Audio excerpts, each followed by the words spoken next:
김정은 본인 입으로 지난 4년간 핵 개발을 끊임없이 지속해왔다고 밝혔음에도 불구하고 문재인 대통령만 김정은의 말귀를 알아듣지 못했는지 김정은에게 비핵화 의지가 분명 있다고 생각한다고 했습니다. 현실에서 북한에 매 맞는 것도 모자라 가상 공간에서도 북한의 매를 계속 맞고 있는 문재인 정부의 현실이 참으로 딱합니다.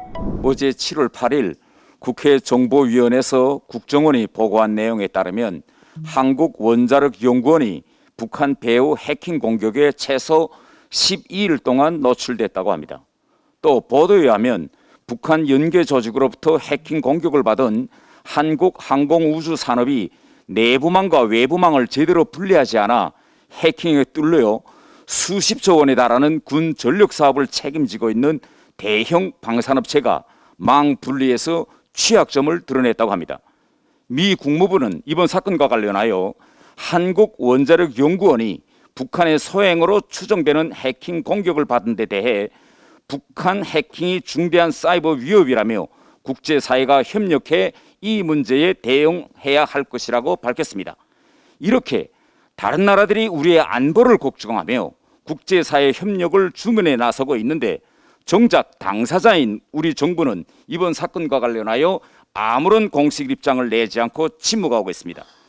북한이 마음대로 미사일을 발사하고 사이버 공간에서 민, 관, 군을 가리지 않고 테러를 개임하듯이 반복하고 있는 것은 대한민국을 향한 명백한 적대 행위이고 국고 유출과 인명 피해까지 발생시킬 수 있는 중차대한 범죄에 해당합니다.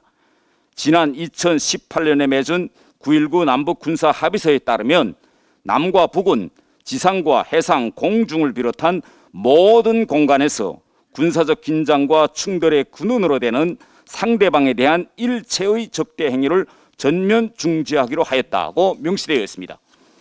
모든 공간임을 합의서 내에 명백히 밝혔음에도 불구하고 사이버 공간을 활용해 테러를 감행하는 것 자체가 북한이 남북 군사 합의 이행에는 전혀 관심이 없다는 것을 또 한 번 보여주었는데도 우리 정부만 9.19 남북 군사 합의에 결박당해 있습니다. 현실이 이러함에도 불구하고 정부와 여당은 판문점 선언 국회 비준과 종전선언 촉구 국회 결의안을 추진하려 하고 있습니다. 9.19 군사 합의는 우리 국가 안전은 물론 우리 해수부 공무원의 생명조차 지켜내지 못했으며 판문점 선언은 북한 비핵화를 견인하지 못하고 북핵 증강만을 가져왔습니다. 김정은 본인 입으로 지난 4년간 핵 개발을 끊임없이 지속해왔다고 밝혔음에도 불구하고 문재인 대통령만 김정은의 말귀를 알아듣지 못했는지 김정은에게 비핵화 의지가 분명 있다고 생각한다고 했습니다.